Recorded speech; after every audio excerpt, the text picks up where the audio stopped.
a grabar un, ¿ya? Lecturas complementarias, actividades que consisten en tareas, en foros que vamos a ir habilitando y ustedes van a ir desarrollando, ¿no? Lo que significa también que en el grupo pueden interactuar, pueden hacer todas las preguntas que así lo consideren al docente. Entonces, durante estos 3 semanas, en todo caso, el hermano Pachaguaya va a estar a cargo del módulo respondiendo todas las preguntas. ¿Listo?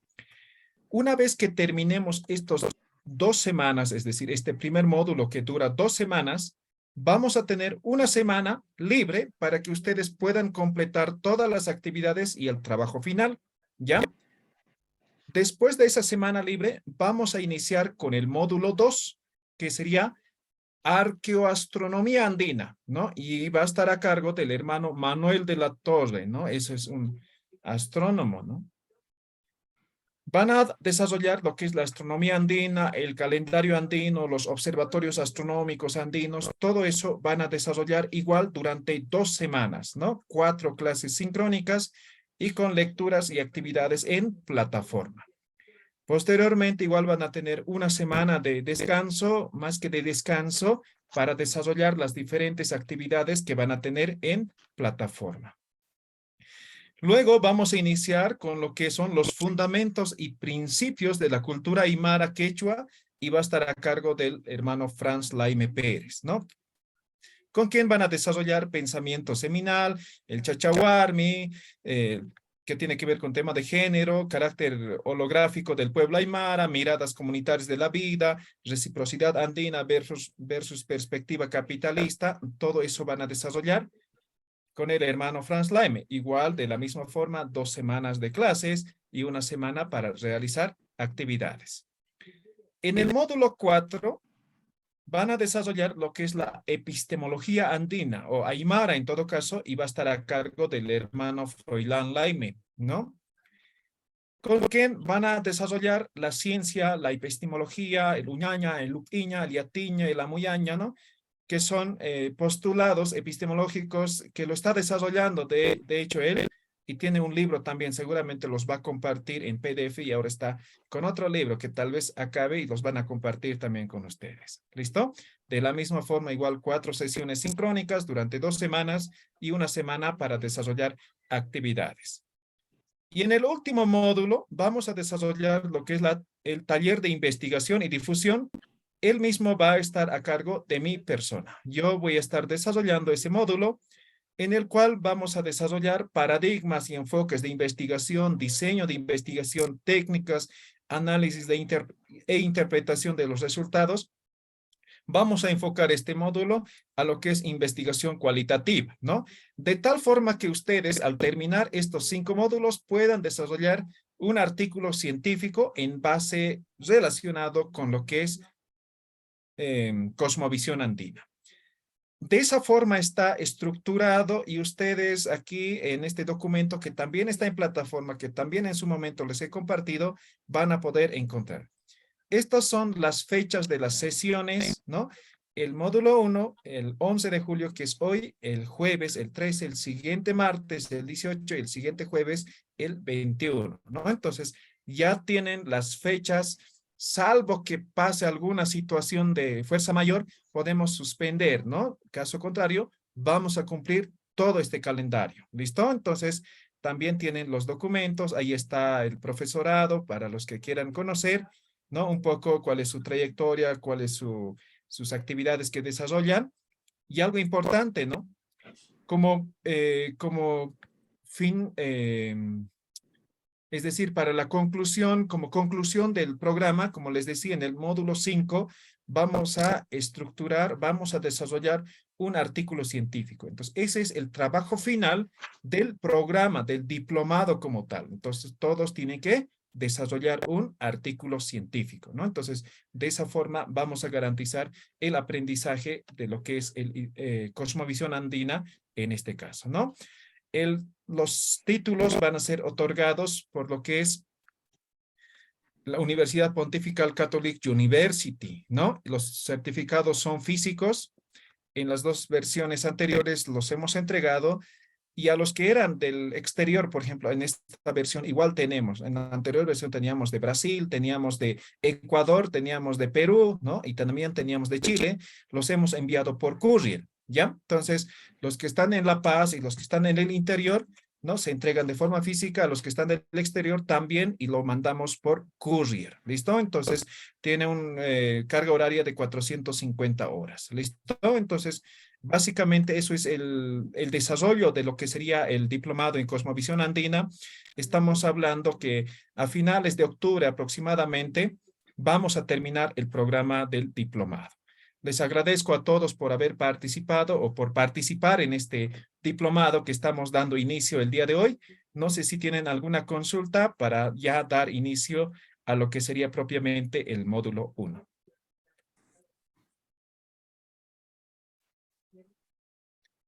¿No? ¿Ninguno? Buenas Entonces, noches, yo tengo una pregunta. Buenas sí, noches. Mónica, buenas noches. El último módulo será para escribirmos el texto, el Artículo. Sí, artículo. así es. Pero ya se puede así, se va a hacer algo como en el módulo 1 ya empezamos a escribir, en el módulo 2 se va a hacer algo como ya ir iniciando, algo que sea posible ir elaborando. Claro que sí, claro que sí. De hecho, siempre lo hemos hecho de esa forma, ¿no? Y tal vez en el módulo 5 ya vamos a explicar los aspectos metodológicos, digamos, ¿no? Que en base a lo que han ido avanzando, van a ir afinando y ya presentando el trabajo como tal, ¿sí? Entonces, Está siempre bien, lo hemos hecho de esa forma, ¿listo? está bien. Entonces, cada módulo también los trabajos van a estar relacionados con lo que van a ir haciendo, ¿no? Y van a Está ir bien. consolidando un trabajo que obviamente tiene que estar relacionado con lo que es Cosmovisión Andina. Sí, está ¿Listo? bien. Entonces, muchas gracias a todos. Bienvenidos a este módulo. Le doy paso ahora al hermano Mario para que dé inicio. Muchas gracias. Cualquier cosa también pueden escribir en el grupo oficial del WhatsApp. ¿Listo? Buenas noches.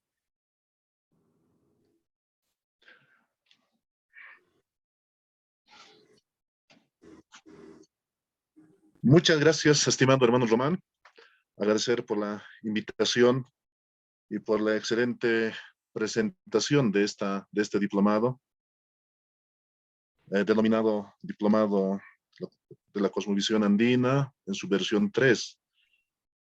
Mi nombre es Mario Pachagüey Casilla, soy arqueólogo oriundo de Tiwanaku y bueno, pues desde el año 2005 hasta el año 2021 he efectuado distintos trabajos de investigación arqueológica y asimismo trabajos de conservación de ese patrimonio monumental que tiene Tiwanaku, Bolivia, el mundo, ¿no? Entonces, eh, y en las temáticas que siempre he desarrollado está en función a lo que es precisamente la vida o vitalidad del universo Aymara, la imagen y cosmovisión o cosmología y memoria como prácticamente parte de la metodología, digamos, de cómo tratar de recuperar la información que fluye en,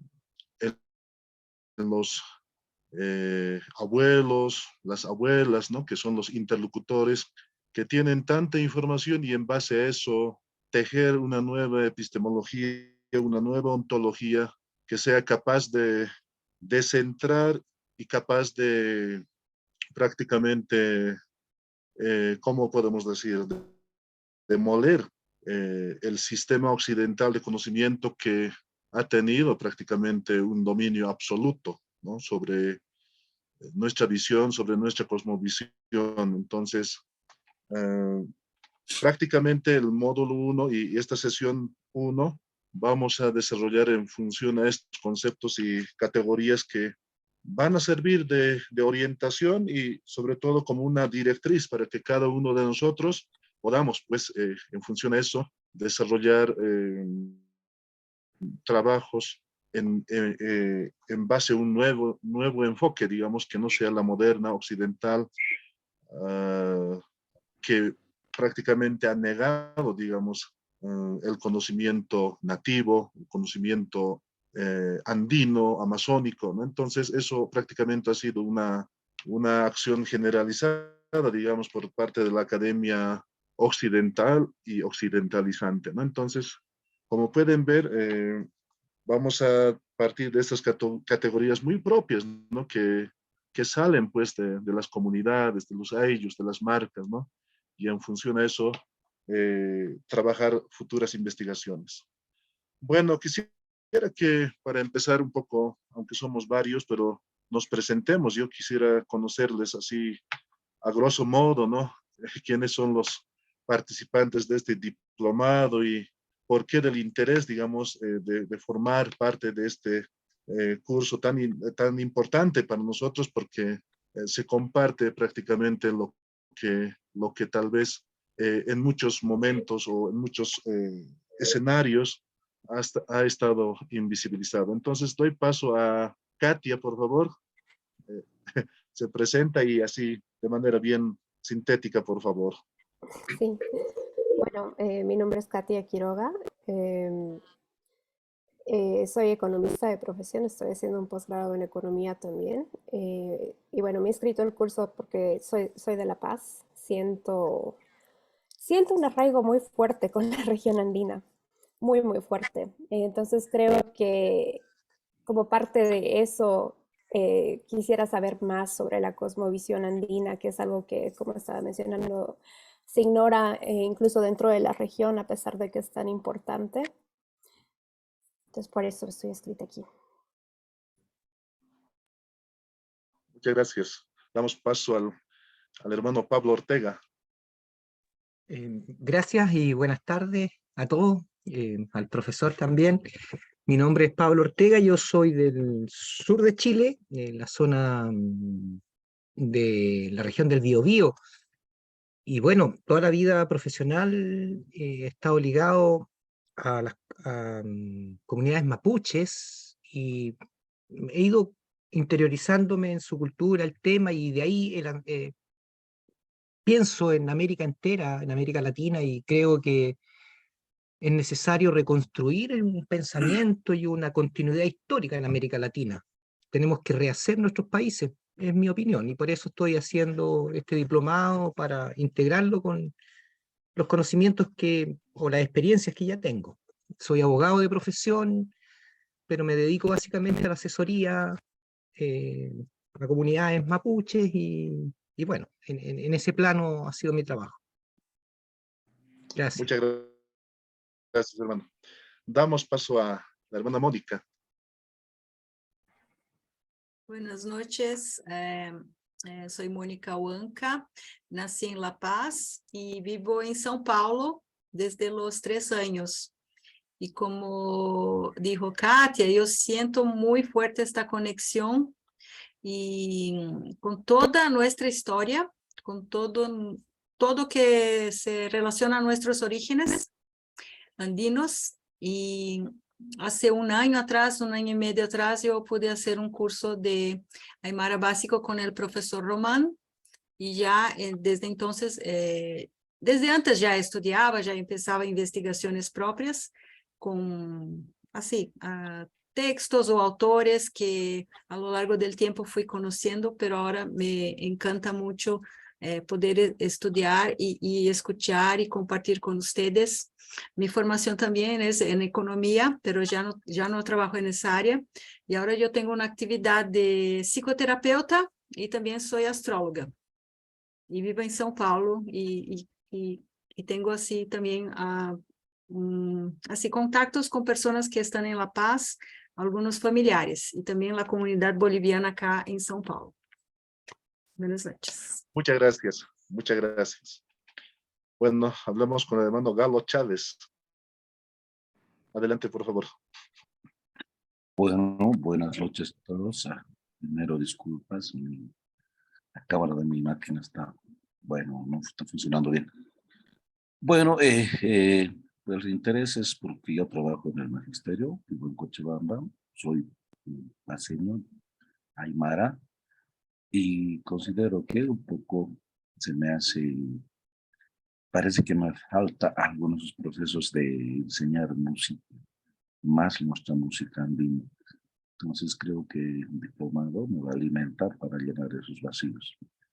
Eso, buenas noches a todos. Buenas noches, muchas gracias. Hermana Elena, por favor.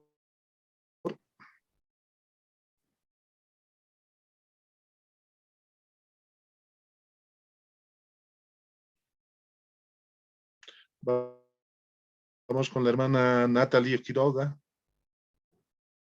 Buenas noches a todos, a todas. Gracias por la bienvenida y por el curso. Bueno, yo estudié filosofía en la Universidad Mayor de San Andrés.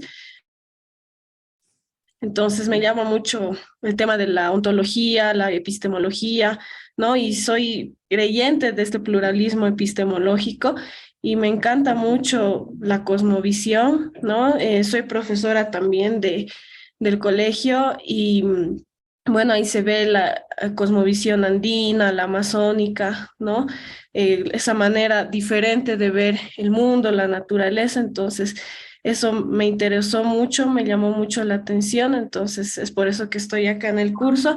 Y sí tuve el placer de conocer al profesor Manuel. Tuve un viaje hace 2 semanas a Tiahuanaco y fuimos al complejo astronómico con mis estudiantes y me gustó mucho. Y bueno, él me habló del curso y aquí estoy. Muchas gracias. Muchas gracias a ti. Muchas gracias. Micaela, por favor. Muy buenas noches, licenciado, compañeros. Bueno, mi nombre es Micaela Rojas, yo soy lingüista de profesión y actualmente trabajo en la FUNPRO Ibandes, que es una institución que en Cochabamba que va por el tema de la revitalización de lenguas y culturas, ¿no? En mi trabajo yo he trabajado con muchos pueblos indígenas y demás, ¿no? Yo soy de nacimiento aymara, mi familia es, bueno, de La Paz. Entonces creo que es necesario que yo sepa más a profundidad lo que vienen a ser mis raíces, ¿no? Y el tema de cómo se ha formado desde algo mucho más profundo y por eso fue mi interés de estar en el diplomado. Muchas gracias. Muchas gracias. Vamos con Armando, por favor.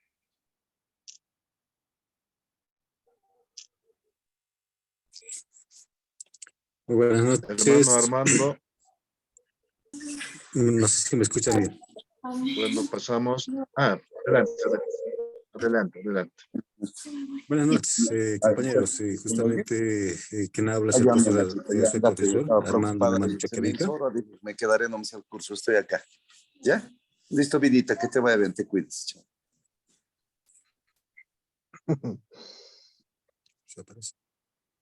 Bueno. Adelante, hermano Armando. Sí, ¿Me adelante, escuchan? adelante. Muy bien. Sí, quien habla es el profesor, soy profesor Armando Chacabica. Trabajo aquí en el sudoeste potosino, específicamente acá en la provincia de Sudripes.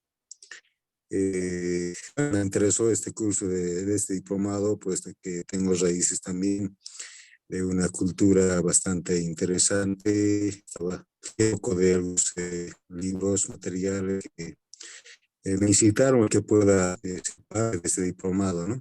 Creo que vengo de una cultura del Licanantay, que se argumenta es que Muchas se gracias, habla, hermano. del Listo, chileno. muchas gracias. Muchas gracias, pues. Un saludo. Igualmente.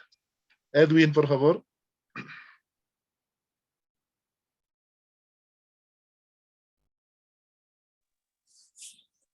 الإكيبان أسكر مكيبان تقريتاكي Kamayunaka Waliaski el equipan. Bueno, buenas noches, licenciados, licenciadas, hermanos, compañeros, compañeras. Es muy lindo tal vez conocernos mediante por estas redes sociales.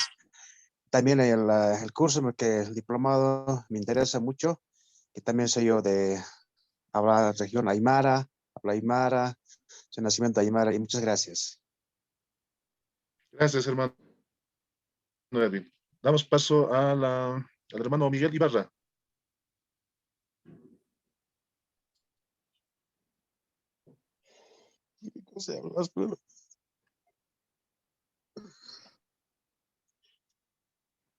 Miguel, vas antes, no ibas.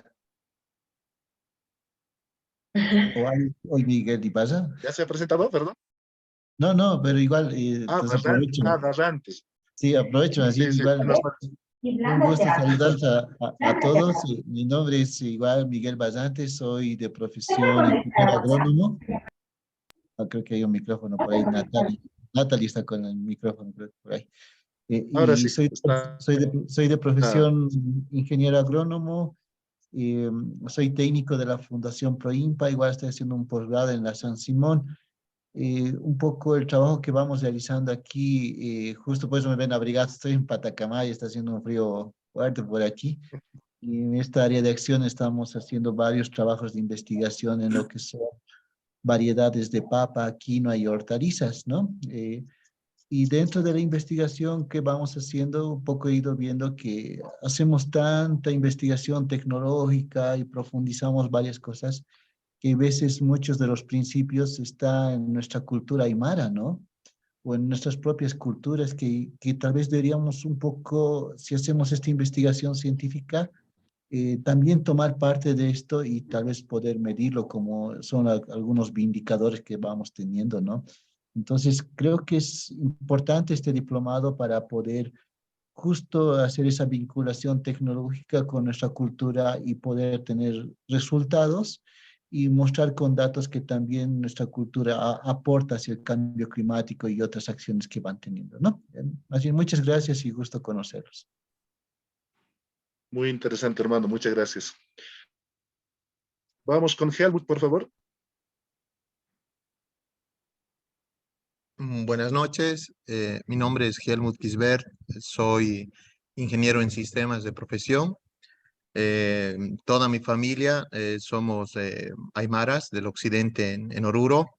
Yo soy comunario activo allá, realizamos muchos usos y costumbres dentro de lo que es toda la cultura aymara y como miembro activo de mi comunidad quiero poder tener mayor conocimiento de por qué se hacen cada cosa, los ritos, lo que son toda la cultura en sí, ¿no? Y de alguna manera apoyar a mi comunidad con un conocimiento más completo, ¿no? Más allá de que el conocimiento allá se pasa de generación en generación, pero muchas veces se van perdiendo detalles. Entonces quisiera con este diplomado poder tener un conocimiento más completo y colaborar de alguna manera con mi comunidad. Gracias. Muchas gracias, hermano Helmut. Vamos con Nadezca, por favor. Perdón, Nadezda, sí. Adelante, por favor. ¿Cómo está? Buenas noches. Buenas noches a todos los compañeros. Bueno, yo soy de la ciudad de Sucre. He estudiado la carrera de turismo y he podido viajar mucho por Bolivia y conocer muchos lugares y diferentes culturas justamente por mi carrera y mi área de trabajo. Y es por eso que he sentido mucho interés respecto, ¿no? a ciertas áreas y a ciertos lugares que he ido conociendo y eso me ha traído hasta aquí. Bueno, muchas gracias, hermana. Vamos con Astrid, por favor. Buenas noches, licenciado. Vivo aquí en Cochabamba, soy orbeña, y lo que más me ha impactado del diplomado es aprender un poco más mis conocimientos, porque soy maestra del área de valores, para poder también enseñar. Bueno, muchas gracias, hermana. Vamos con Víctor Hugo, por favor. Muy buenas noches a todos, a todas. Igual, yo soy maestro de valores, entonces estoy muy interesado en la cosmovisión. Yo tengo raíces árabes, así que entonces me gusta esto. Muchas gracias, hermano. Muchas gracias. Vamos con Juan Manuel. Buenas noches, licenciado. Buenas noches, compañeros. Mi nombre es Juan Manuel Cuellar Carpio. Soy de profesión auditor financiero, pero bueno, me gusta conocer sobre nuestra cultura y estos espacios elementales de transmitir conocimientos es importante, la verdad, para que nosotros también absorbamos y transmitamos a las futuras generaciones. Así que me gusta, soy orgulloso de mi país, quiero conocer su cultura, tanto aymara, quechua, la cosmovisión andina, que me parece muy fundamental y elemental que todo boliviano deba conocer. Gracias, hermano. Gracias. A ver, vamos con Marisol.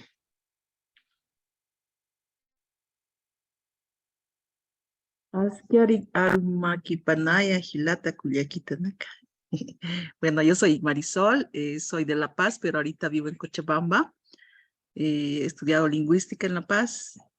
Me titulé como lingüística aplicada a la enseñanza de idiomas.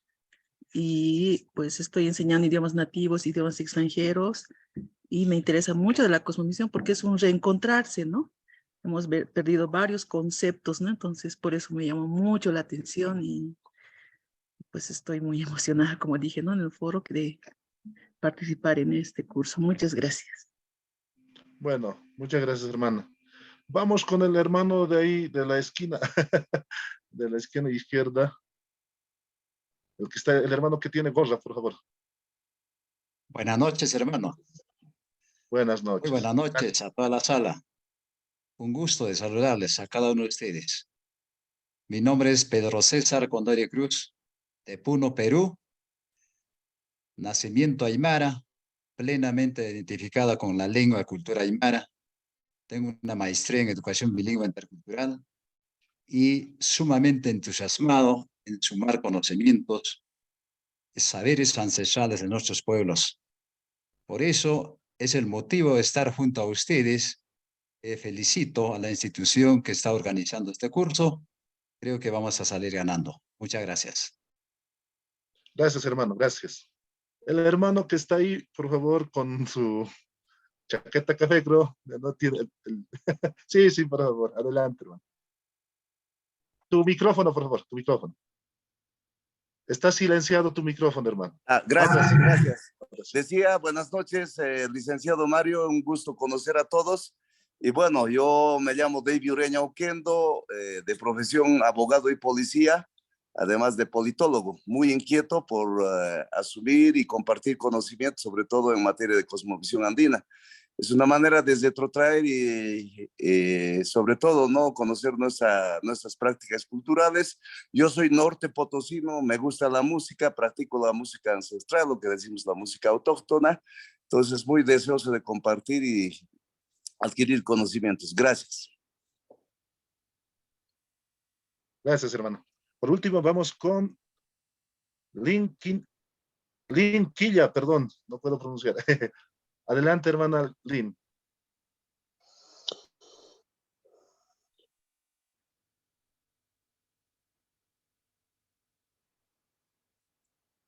Buenas noches, ¿me escuchan? Se escucha, se escucha. Sí. Buenas noches, yo soy Linquilla, soy también de Puno. El micrófono tienes que habilitar.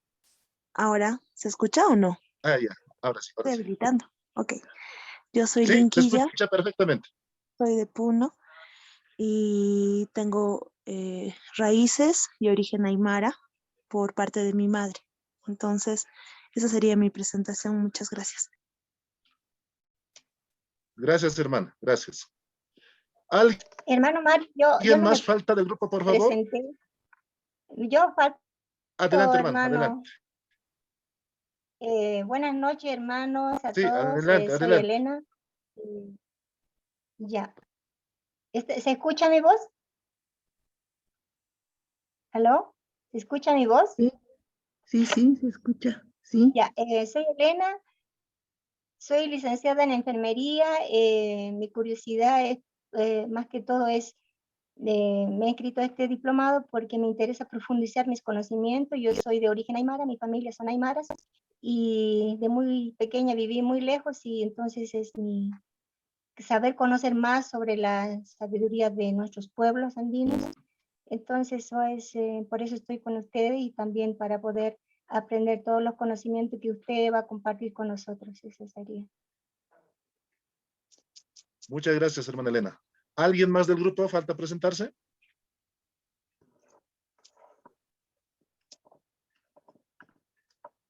Ya. Yo creo que hemos concluido.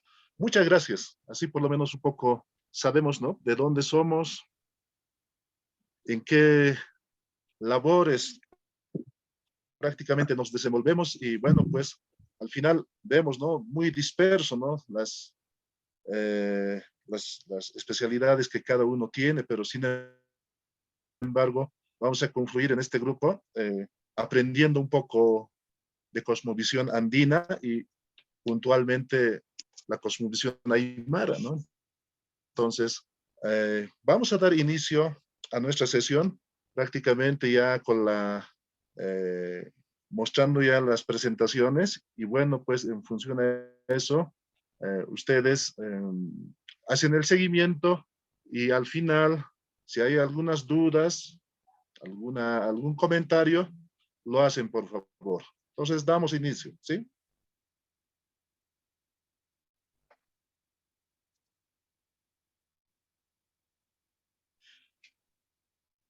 Me van a avisar si estoy con la presentación, por favor, ya compartiendo. Sí.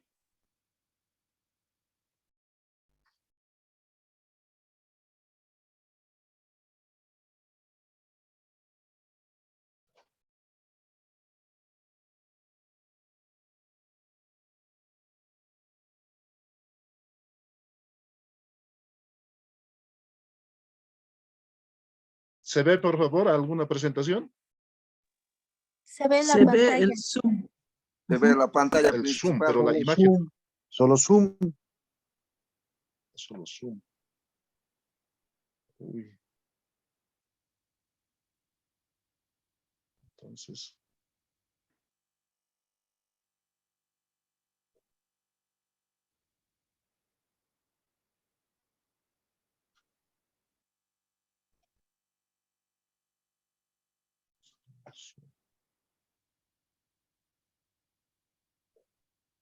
¿Dónde tenemos?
Ahora sí se ve.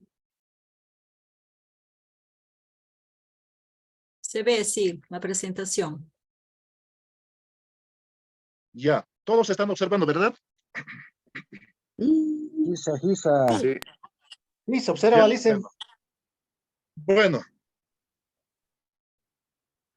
de manera tentativa hemos puesto un nombre que tal vez no es tan común, digamos, escuchar cuando hablamos de cosmovisión de pueblos nativos y principalmente de la cosmovisión andina. Entonces, microcosmos, visión andina de los espacios cotidianos y ceremoniales. Fundamentalmente, el mundo andino se considera como una bioinfraestructura. Se van a acordar de esa categoría, por favor. Bioinfraestructura. Es decir, cualquier universo nativo, sea andino o amazónico, administra su espacio, es decir, el espacio donde viven entre los humanos y conviven con los no humanos,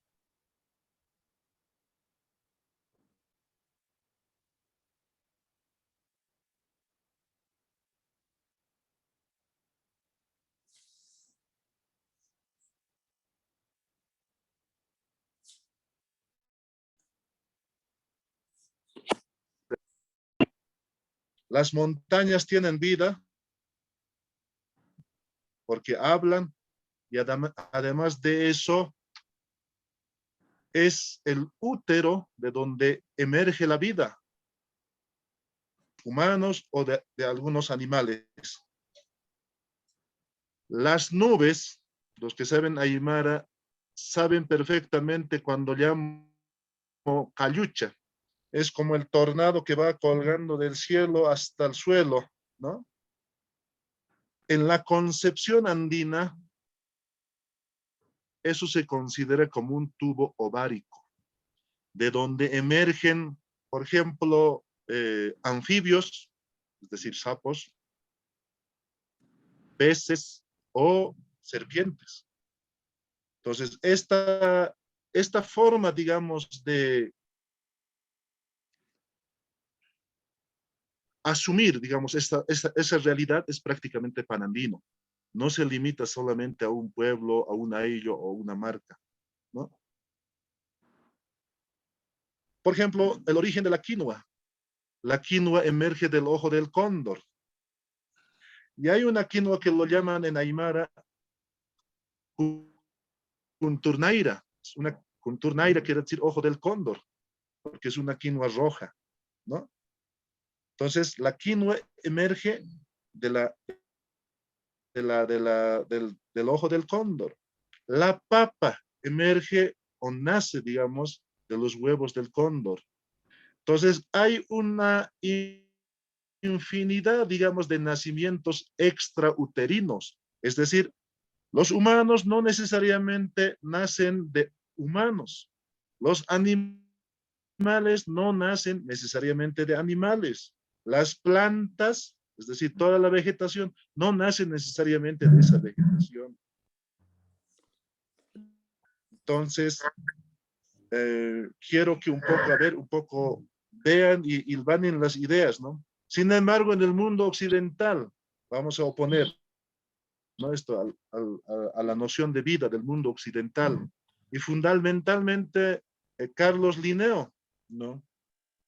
Es el primero biólogo, digamos, entre comillas, que ha clasificado especies, ¿no? Incluso ha clasificado, por ejemplo, los minerales que no tienen vida, entre eso están las rocas, los minerales, la tierra misma, las montañas. Luego clasifica la vegetación, pero la vegetación para Linneo no tiene sentimientos, no tiene conocimientos, es simplemente un ser que tiene vida. Los animales sí tienen vida y algunos intuyen, ¿no? Según Linneo, tienen hasta esa etapa de la intuición. Y el único ser que piensa es el ser humano. Entonces, esa es la clasificación, digamos, de especies o la taxonomía que Linneo presenta al mundo. Y todas las ciencias, las disciplinas de las universidades, de las academias, hemos heredado a partir de esa clasificación de taxonomías.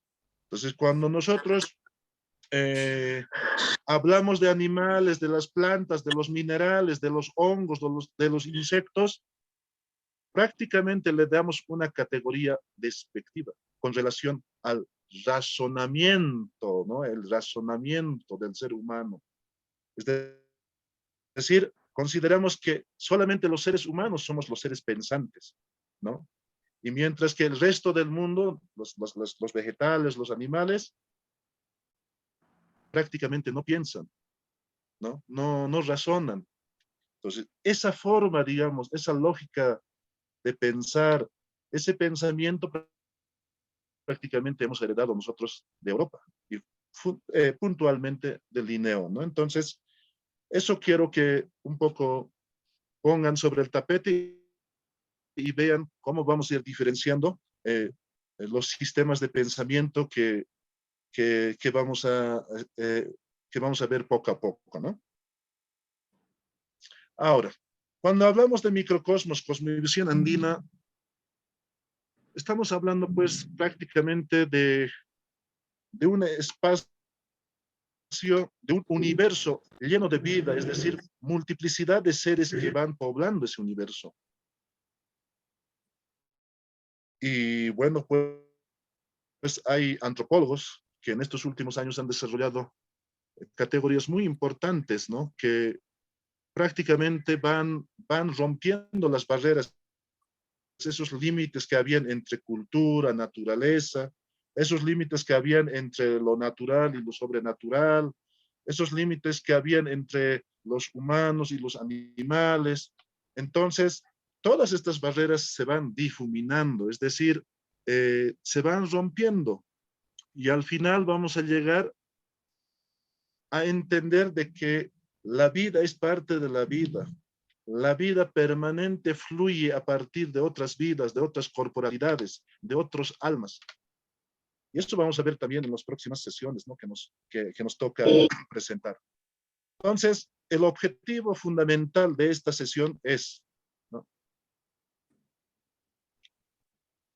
comprender los principios y conceptos fundamentales. Vamos a mover esto un poco porque vamos a poder comprender los principios y conceptos fundamentales que operan en la cosmovisión andina, donde al menos todos los seres participan de una vitalidad genérica que tiene la capacidad de fluir o circular entre diferentes mundos vivientes. Entonces, como ya hemos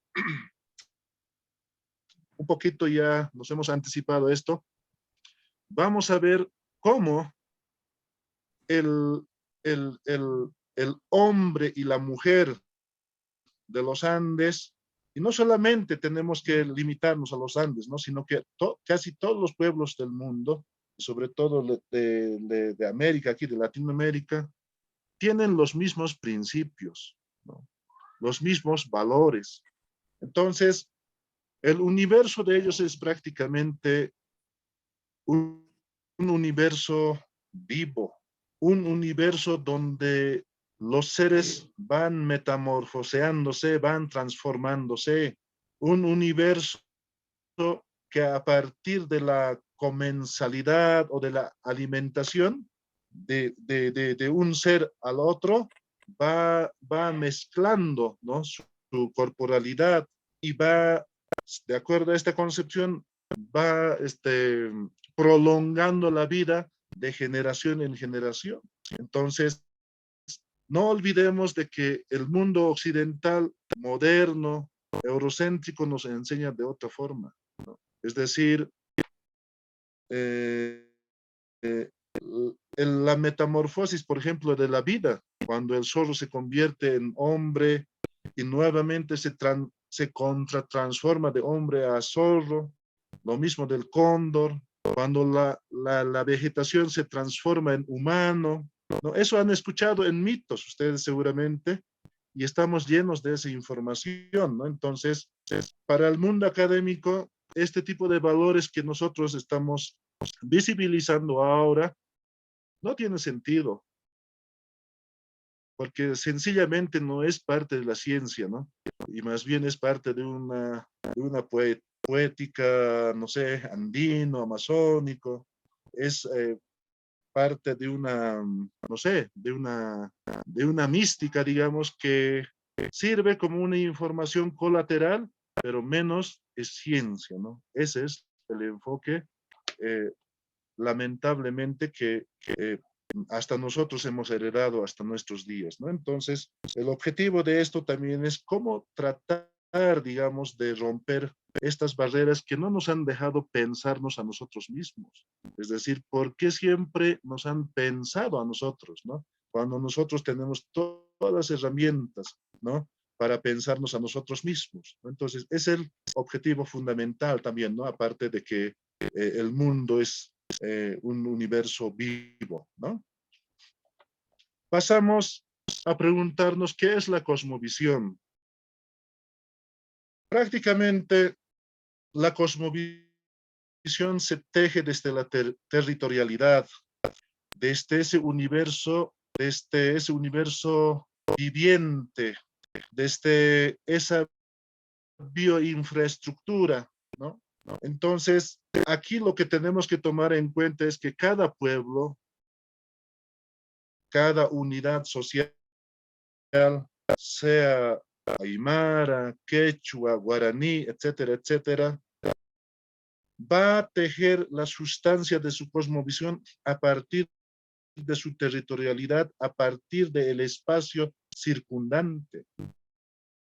Montañas que rodean, caminos que se entrecruzan ahí en ese espacio, ríos que se bifurcan, rocas, todo un sistema de toponimias, ¿no? De fitonimias, de cosmonimia, incluso las estrellas que pueden ver desde su comunidad, la luna, la orientación, no sé, solar, de que pueden ver desde su comunidad. Todos estos elementos son potencialmente alimentadores, digamos, en la construcción de esta cosmovisión. De ahí que existen diferencias, cuando hablamos de categorías de diferencia, existen estas diferencias de un pueblo al otro, de una comunidad al otro. Pero no son diferencias que le ponen, digamos, como una oposición permanente, digamos, ¿no? O en los términos dialécticos que decía Hegel, ¿no? No en estos términos, ¿no? Sino en términos más bien, como decía en los trabajos que ha desarrollado en Norte Potosí, Denis Arnold y Juan de Dios Yapita, está en la bibliografía también esos los textos que hacemos referencia, una complementariedad en el sentido del tinco, ¿no? Entonces, es una lucha recíproca, sin embargo, no es una enemistad permanente o irreconciliable, ¿no? Entonces, tenemos que entender en ese sentido también esto, ¿no? De las contradicciones. Como decíamos, el espacio circundante. Este espacio es tan importante concebirla, estimados participantes del diplomado, porque ese es el espacio que va a dar justamente razón a la existencia de un conjunto de seres que se denomina comunalidad multiespecie. ¿Pero qué es esto de la comunalidad multiespecie?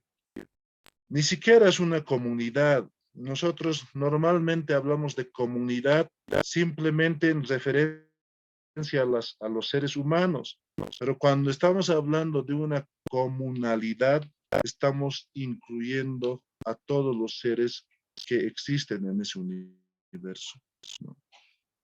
Y de ahí que viene multiespecie, es decir, una pluralidad, una heterogeneidad de especies, de seres, ¿no?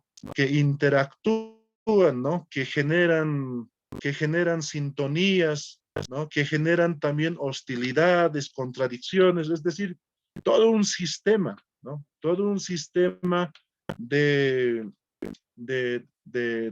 construcción, digamos, de ese universo, ¿no? Que está a cargo justamente de esta comunalidad de seres, ¿no?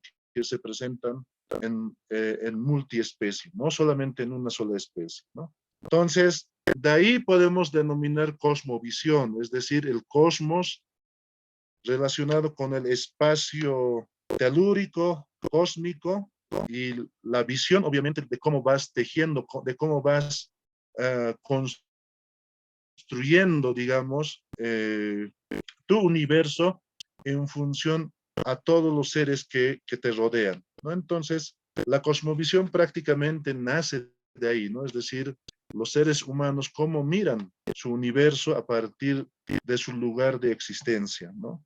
Y cómo se miran con esta multiplicidad de seres que le rodean también en ese espacio. Entonces, podemos decir de que desde tiempos tan antiguos como el de la época de Tiwanaku, el hombre andino y la mujer de los Andes ha administrado un vasto territorio, empezando desde el lago Titicaca llegando al Océano Pacífico en el lado occidental y en el lado oriental llegando hasta la Amazonía. Prácticamente Amazonía, costa y altiplano estaban muy bien articulados. Habían sistemas sistemas viales que permitían, digamos, la transitabilidad, optimizando tiempo sobre todo, ¿no? Entonces, los andinos, desde la época de Tiwanaku hasta hace una década aproximadamente, seguían moviéndose bajo esa lógica, ¿no? Los viajes tenían que estar preparados con recuas de llama, es decir, las llamas eran seleccionadas para el viaje, los productos que tenían que llevar del altiplano hacia estas regiones y los productos que tenían que traer del otro lado, ¿no? Pero no es simplemente un intercambio frío, como a veces se describe, ¿no? No se están moviendo solamente objetos, no se están moviendo solamente animales y humanos, ¿no? Sino que en todo ese movimiento, en esa dinámica, digamos, los viajes, ¿no? A la Amazonía o al lado del Océano Pacífico, movía ideología, movía política, movía alianzas, ¿no? De un pueblo con el otro. Es decir, los pequeños objetos que llevaban como la cerámica, los tejidos, prácticamente se constituían en pequeños templos portátiles, digamos, ¿no? Es decir, llenos de ideología andina sobre todo, ¿no? Entonces, eso es lo que llevaban a lo largo de los caminos que ellos tenían que trasladarse, ¿no? ¿Y qué traían, pues? ¿Para qué viajaban hasta la Amazonía?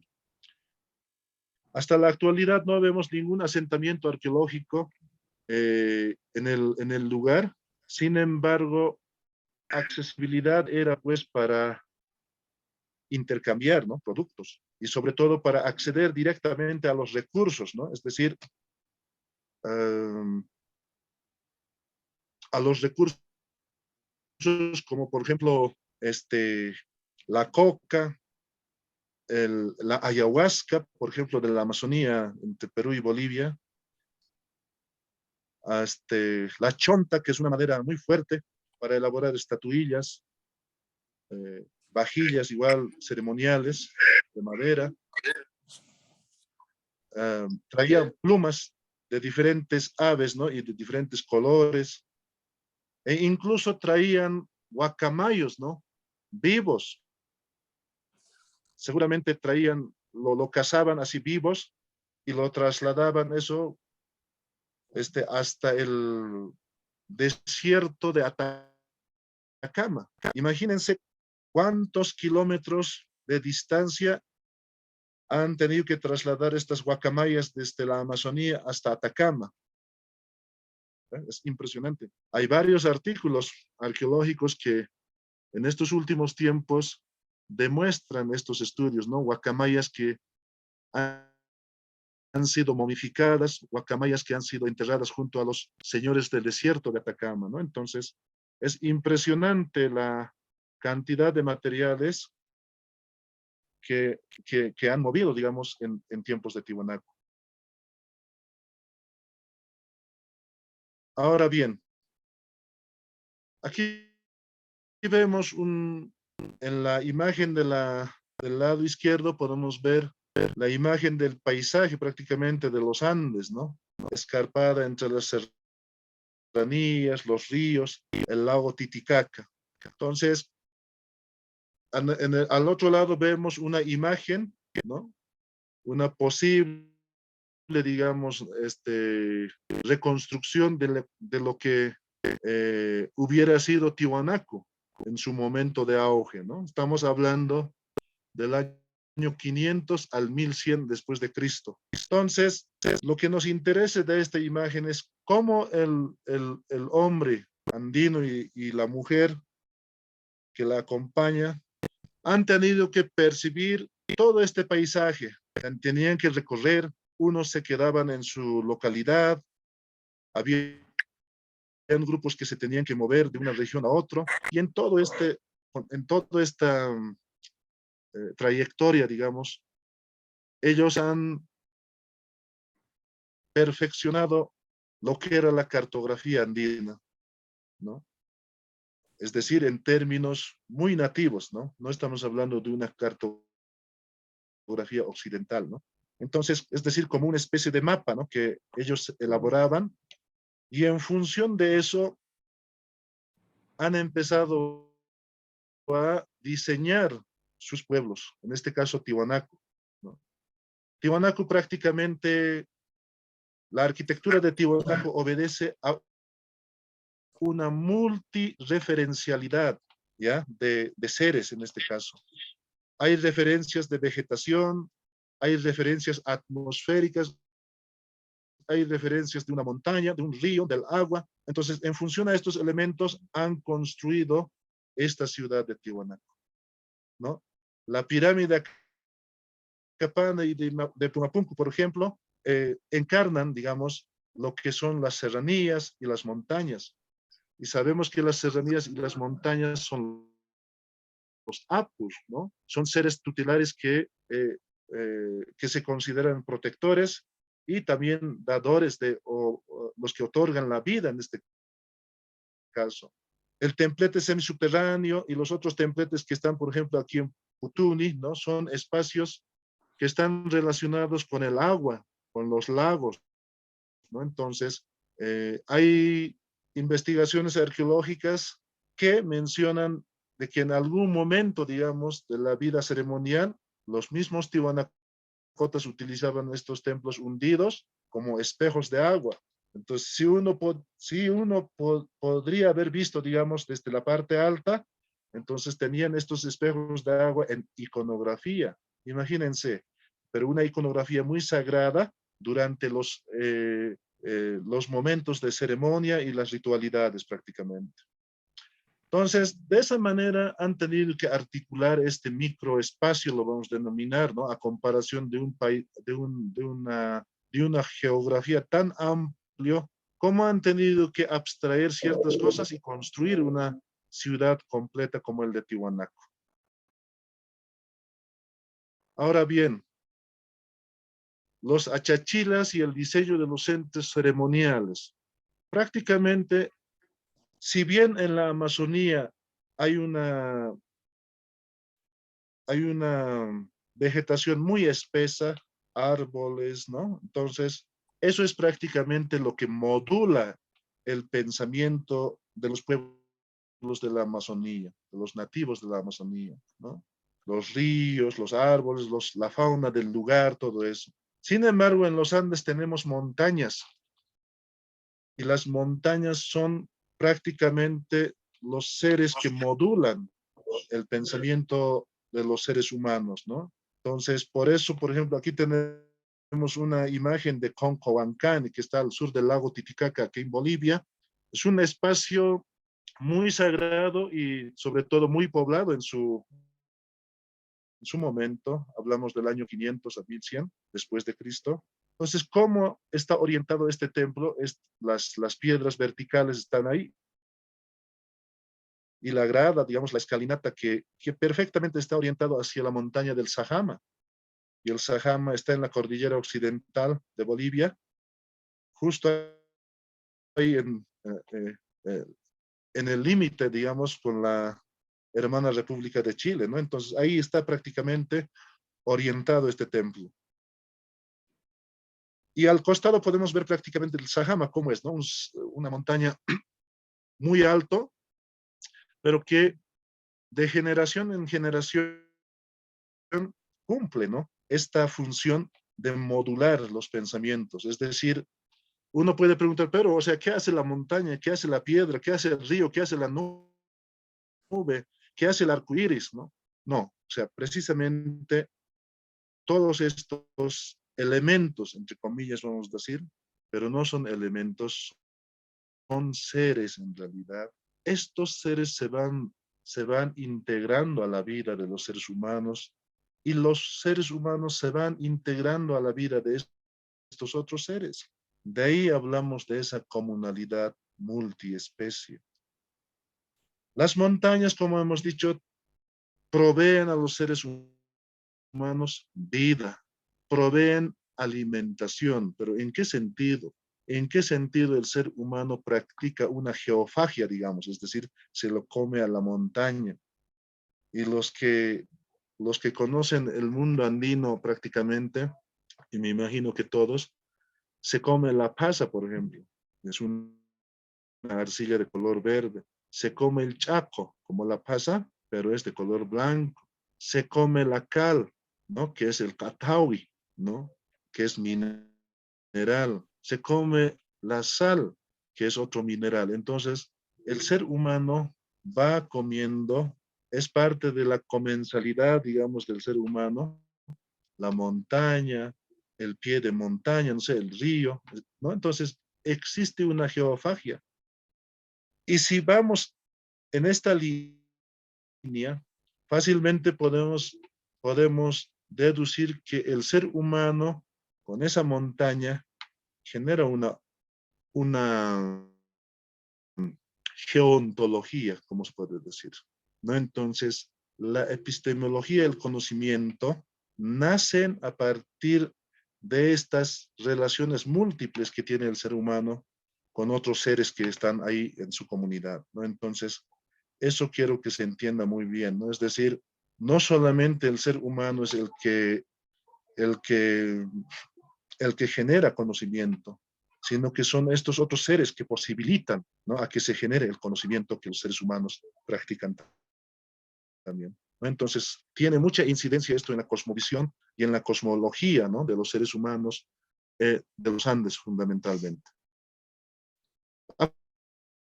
Aparte de eso, muchos antropólogos, arqueólogos, han denominado a ciertos microrrelatos, escuchen bien esto, microrrelatos, y quienes producen el microrrelato son los abuelos y las abuelas, ¿ya? Muchos conocemos como oralidad, ¿no? Pero esta oralidad se entiende de manera muy genérica, pero cuando vamos a la parte puntual, digamos, es el microrrelato, es decir, el conocimiento de cualquier pueblo nativo pervive en los microrrelatos. Está en sus cantos, está en sus rezos, entre comillas, vamos a poner rezos, está en la forma de hacer, digamos, las ritualidades con los animales, de compartir con la montaña, con el río. Vamos a seguir incidiendo en esto, ¿no? Entonces, a partir de eso se teje lo que son los microrrelatos, ¿no? Y estos microrrelatos demuestran pequeños fragmentos que denominamos microhistorias.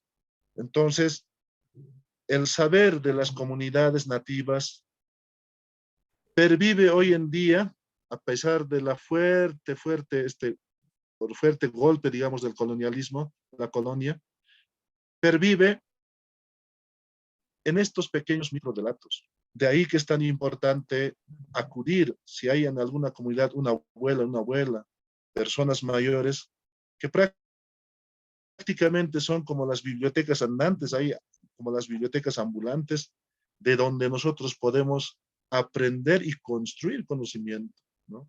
No necesariamente tenemos que ir a una biblioteca para poder generar o para poder desarrollar conocimiento. Entonces, esto de los microrrelatos es fundamental y creo que esto vamos a ver en la segunda sesión en detalle, por favor, ¿ya? Porque es parte de la metodología, en realidad, de cómo un estudioso, un investigador, sobre todo, puede llegar a encontrar información, porque no es sencillo sacar esa información de las comunidades, ¿no? Entonces, ¿cuál sería la metodología que te ayuda a penetrar y acceder a la información?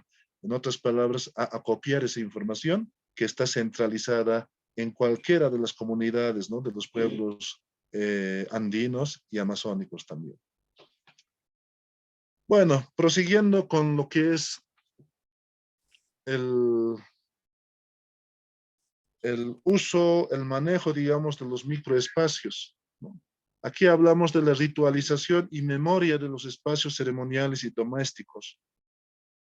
Claro, la ritualización no es simplemente una actividad donde se tiene que cumplir solamente, ¿no? Es decir, una actividad banal, sino que la ritualización, el rito, ¿no? Es decir, la carga ideológica y política que tiene es realmente trascendental, es sumamente importante. Si no hubiera ritualización, prácticamente el universo de los pueblos nativos sería todo un caos incontrolable. Todos los seres, incluyendo al ser humano, se convertiría en un ser hostil, donde cotidianamente habría el fustigo, el acecho, ¿no? Pero para evitar todo este proceso, digamos, de desastre, entre comillas, se genera este proceso de ritualización que va poniendo en temple el carácter de todos los seres, ¿no? Incluyendo el ser humano. Y existe una relación de horizontalidad, una relación de simetría entre el ser humano y entre los seres con los que convive en ese universo. Entonces, de esa manera se evita la hostilidad de los seres. Un ejemplo muy claro. Cuando no hay lluvia, es normal que las comunidades suban a las montañas, ¿no? Llevando agua de un ojo de agua, de una vertiente sagrado, y junto con este agua van llevando a las ranas, a los sapos, y los sapos en ese proceso se convierten en emisarios de la lluvia en sí. Entonces, no son los seres humanos los que se relacionan de manera directa con la lluvia, con la nube, ¿no? Sino que son estos seres, ¿no? En este caso, las ranas, los sapos, son los que intermedian esta ritualización. Entonces, pasa 1, 2, 3 días, se va cubriendo la nubosidad y cae la lluvia, ¿no? Eso es un ejemplo. El otro ejemplo bien sencillo, cuando los seres humanos apuntan con el dedo al arco iris, y en Aymara dicen, Hanipik chukiñakiti, ukakurmij amparño shakatam. ¿Qué quiere decir eso? No tienes que apuntar con el dedo al arco iris, porque ese arco iris se lo va a comer tu brazo, ¿no? O hay otro, por ejemplo, cuando los seres humanos a veces comparten algunas bebidas en una fiesta o una reunión que hay en una comunidad y se van recogiendo solos, se van yendo solos a su casa. Y hay un ser que se llama el pai nocturno, el pai diurno. El pai es un ser que te desorienta prácticamente, es decir, te cambia tu camino, y el pai actúa también en complicidad, digamos, del mismo paisaje, ¿no? Es decir, con la nieve, perdón, con las nubes, nieblina en este caso, con esa bruma no tan espesa, con el viento. Entonces, en vez de ir a tu casa, te vas a un puente, te vas a un precipicio, a un cañón. Entonces, ese es el pai, ¿no? Entonces, el pai tiene esta característica, ¿no? Se transforma a veces en una mujer simpática y lo va seduciendo al hombre, y el hombre le hace caso a la mujer, y pues se van juntos, ¿no? Por un camino, ¿no? Por un camino hasta llegar a una supuesta casa. Para el hombre prácticamente es una casa, pero la mujer pai, la mujer que se ha transformado en este caso en humano, en este caso en mujer,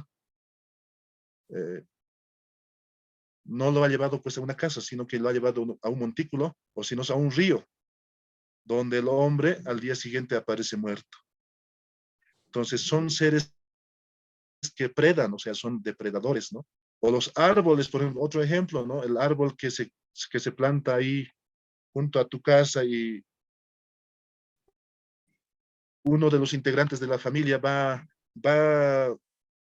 enfermándose de a poco y bueno, se va debilitando y hasta que se vuelve muy flaco.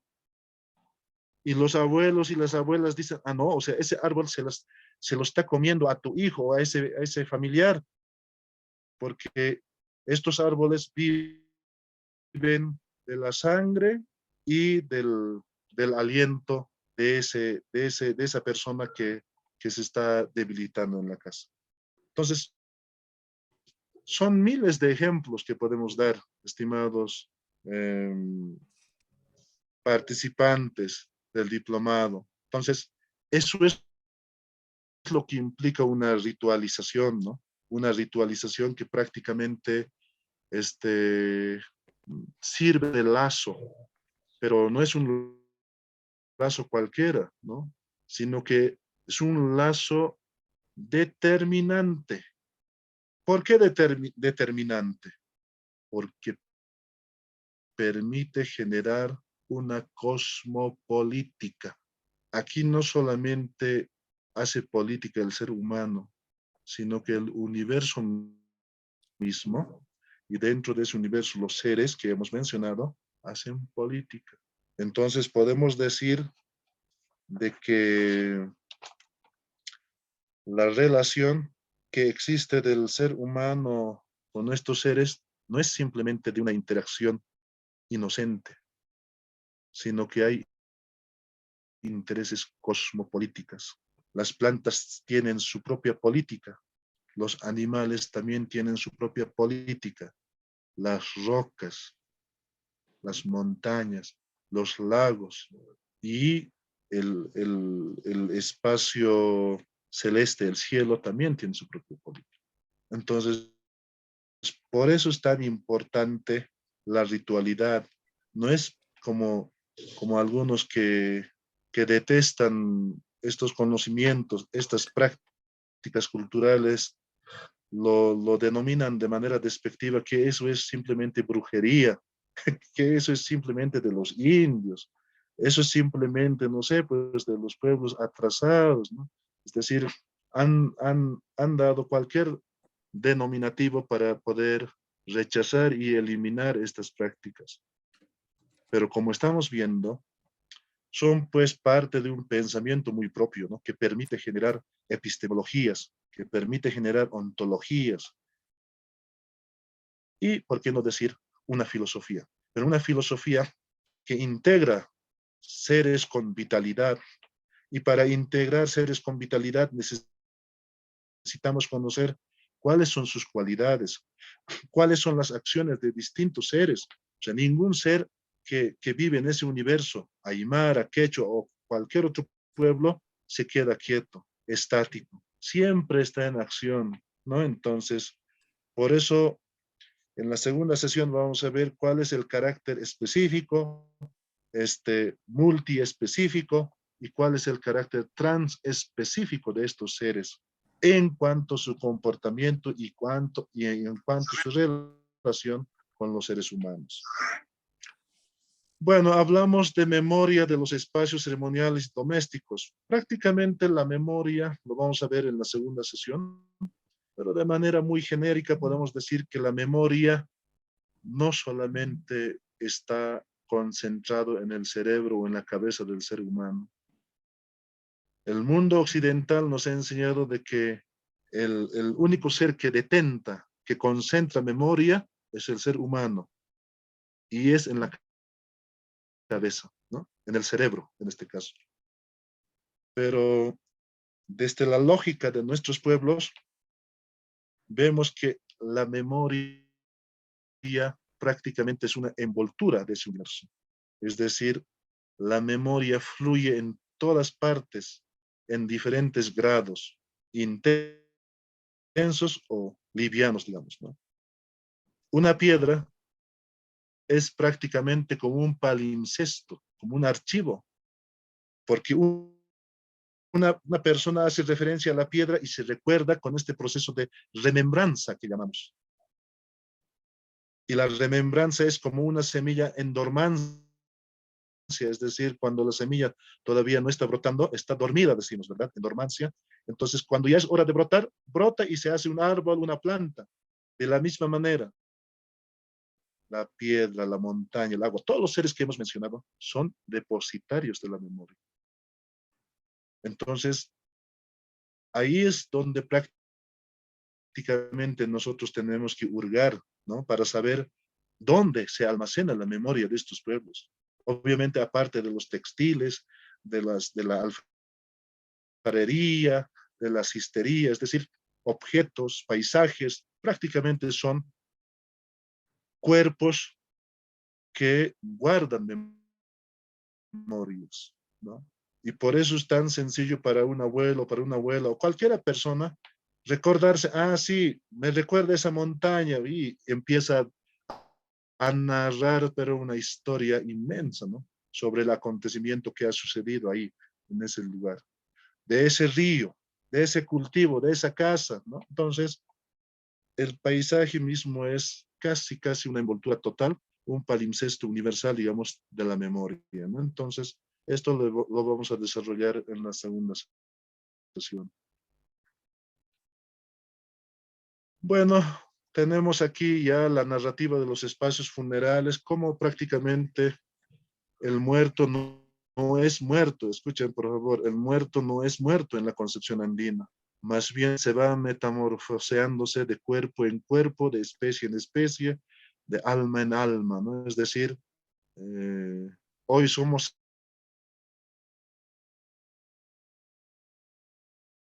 en tierra, o cuando vamos a hacer una rica cena de los gusanos, vamos a alimentar a estos gusanos y estos gusanos se transformarán en moscas, etcétera, y estas moscas serán los alimentos de las aves, y las aves defecarán esto y serán alimento de las plantas, es decir, la vida no tiene fin. La vida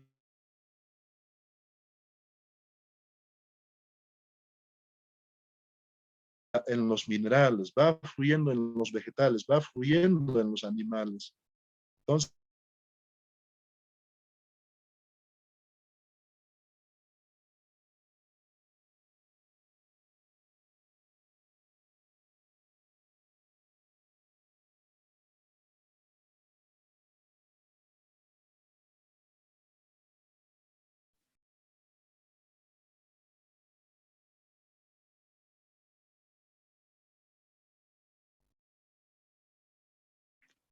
hola, hola.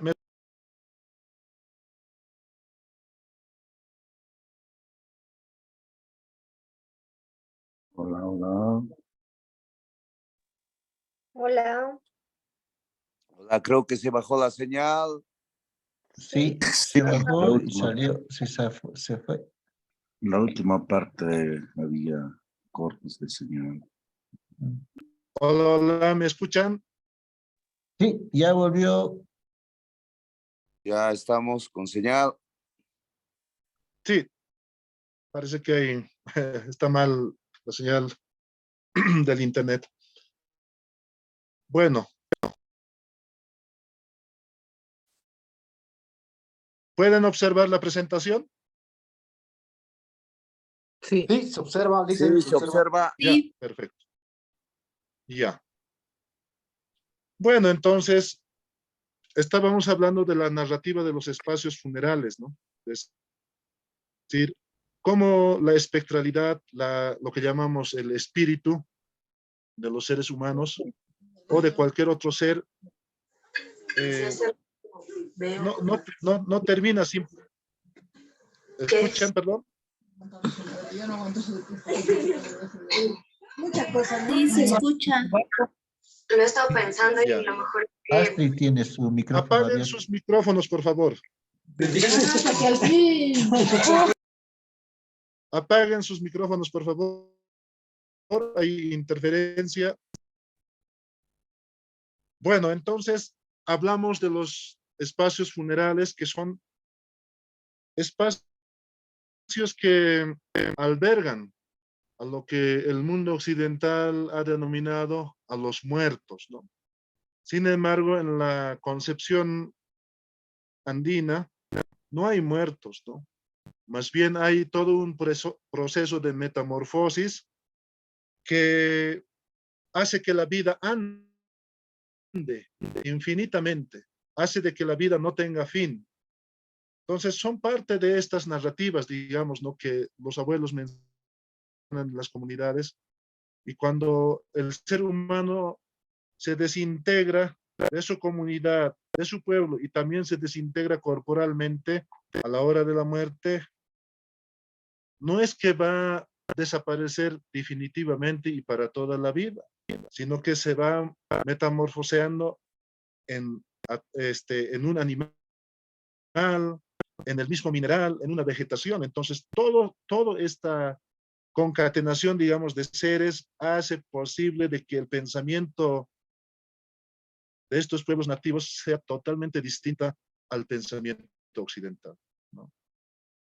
Entonces, como pueden ver, es el mismo contexto, son los mismos seres, ¿no? Que conviven con los seres humanos, los que permiten modular justamente el lugar de los seres humanos, ¿no?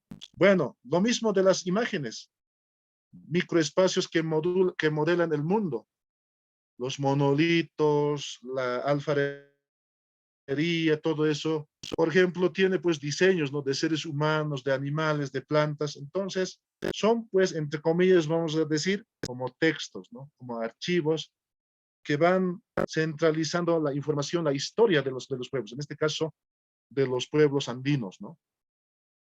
De la misma manera podemos ver aquí el monolito Bennett, comparando con un textil muy similar, ¿no? Cómo los seres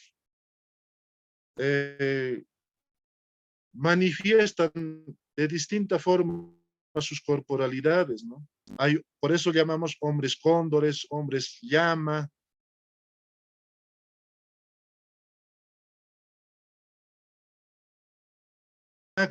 Y hasta el día de hoy hay una continuidad, ¿no? De cómo almacenar el conocimiento que se genera de generación en generación y de cómo transmitir este conocimiento a través de la oralidad, a través de las toponimias, a través de las antroponimias, cómo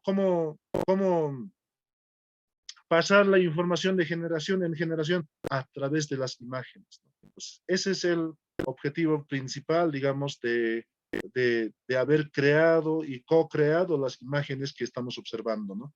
Y no solamente son cosas estéticos, digamos, ¿no? Para admirar, pero qué bonitos son estas cosas, y bueno, ahí muere la imaginación de uno, no, sino que son parte, digamos, de este palimpsesto, ¿no? De este conocimiento que han guardado en estas imágenes. Lo que faltaría, por ejemplo, para Tiwanaku es descifrar precisamente, ¿no? Y eso es la tarea que como generación o como investigadores tenemos hacia adelante. Aquí tenemos cómo la memoria continúa, ¿no? Desde el pasado hasta el presente. Esos templos, por si acaso, muchos conocemos a veces como ruinas, pero las ruinas son pues aquellos espacios, estructuras arquitectónicas, obras de ingeniería que prácticamente están abandonadas, ¿no? Que nadie ya no usa ni reutiliza prácticamente. Sin embargo, aquí en Tiwanaku, como vemos las imágenes del Calasasaya, podemos ver todavía cómo los aymaras de ahora lo van dinamizando y lo van dando vida, digamos, a estos espacios, ¿no? Y de alguna manera existe una continuidad desde las ritualidades tiwanacotas hasta el día de hoy. Las apachetas. Todo el mundo andino está sembrado de apachetas, ¿no? Son espacios donde uno deposita, digamos, la confianza, ¿no? Y el valor, digamos, de cómo tiene que viajar de un espacio geográfico al otro. Y en este trayecto siempre hay seres que acechan, y estos seres que hostigan, digamos, ¿no? Pero ¿quiénes son estos seres que hostigan y acechan? Principalmente son seres que se denominan predadores, ¿no? Es decir, la montaña que preda al ser humano, la nieblina que preda al ser humano, el viento que preda al ser humano, el río que preda al ser humano. Entonces, en sus propias categorías, Aymara en este caso se denomina Ñancanaka, Piruninaca, Antahuayanaca, Salcanaka, Supayanaca, Huatinaca. Entonces, todo un entramado, digamos, de categorías que te muestran las cualidades predadoras que tienen estos seres que están justamente en los caminos por donde viajan los seres humanos, ¿no? Y de ahí la importancia de estas apachetas, ¿no? Para poder mitigar prácticamente ese acecho difustivo, ¿no? De estos seres que son predadores. Finalmente tenemos esta imagen, es una elaboración mía de esta cartografía que prácticamente resume todo lo que hemos hablado, ¿no? Prácticamente el ser humano es apenas uno de los tantos seres que existen en ese universo. Están los animales, están las piedras, están las plantas, está la nube, están los cerros, está el sol, está la luna, está el ninamanta, que es el aerolito que llamamos, está el rayo, están los seres espectrales como el ajayo, están los seres que se transforman en humanos, el zorro que se transforma en humano, el cóndor, y están los ríos, están los muertos, ¿no? Es decir, esta es prácticamente una pequeña parte de ese universo, ¿no? Es una síntesis, digamos, de ese universo para mostrar de cómo se va relacionando el ser humano con tantos otros seres que habitan ese universo. Entonces, todo lo que se llama pensamiento, todo lo que se llama conocimiento, se genera a partir de este medio, ¿no? Se genera a partir de este medio. Y todo lo que se llama memoria, es decir, hablamos de memoria, de remembranza y de oralidad, todo está también en este espacio, en este universo en sí. Y casi todos los pueblos nativos, sea andino, se mueven bajo esta lógica, ¿no? Entonces, en este caso, esta cartografía que los muestro es particularmente del mundo aymara, ¿no? Entonces, vean cómo se pueden crear modelos de pensamiento sin tanto, digamos, generar tanta bulla, ¿no? Con lo que hacen algunos antropólogos o algunos otros arqueólogos, ¿no? Cuando prácticamente quieren sacar esta información de las comunidades y lo van viendo siempre bajo los filtros, bajo la lupa occidental, moderno, eurocéntrico, digamos, del conocimiento. Entonces, ahí la diferencia, ¿no? Para que ustedes vean, ¿no? De cómo pueden integrar ahora a las actividades que tienen, es decir, en su trabajo, en su reunión, dentro de la misma familia, de cómo articular, digamos, estos saberes y conocimientos en la vida de uno mismo, ¿no? No estamos obviamente convenciendo a nadie, o sea, ustedes ya están convencidos de lo que hacen. Sin embargo, mostramos estas diferencias, semejanzas y sobre todo un horizonte, digamos, de vida que, como alguien decía al principio, puede salvar el universo. Incluso el mundo mismo está urgido ahorita en este momento de conocer, ¿no? Estos principios y valores de los pueblos indígenas porque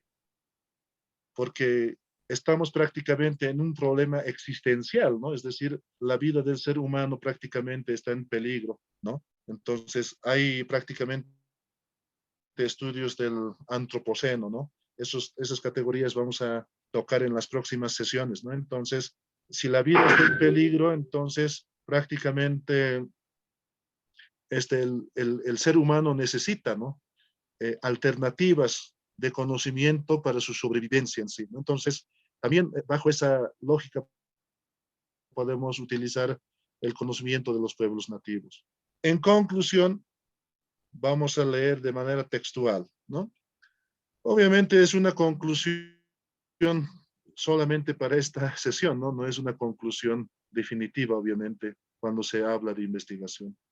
En la cosmovisión andina, los principios que operan están basados en las alteridades sobrenaturales o los emisarios cósmicos.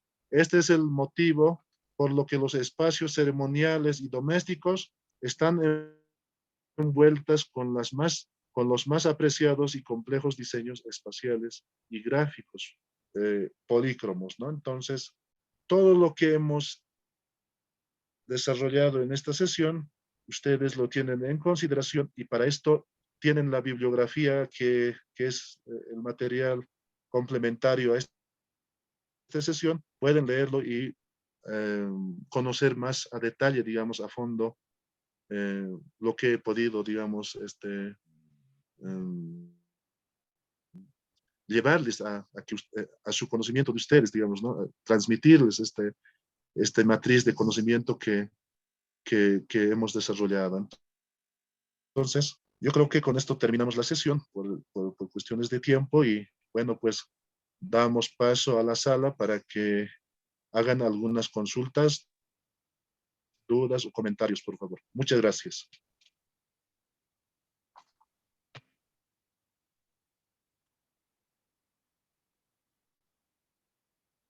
Gracias, maestra. Aquí me gustaría hacer una pregunta sobre la bibliografía, porque lo que tenemos son muchos libros. Sí, Hay, sí. hay libros y textos también, ¿no? Y yo me quedo aquí un poco con una duda sobre si hay algún orden, si hay algo que se pueda tomar así como, por ejemplo, para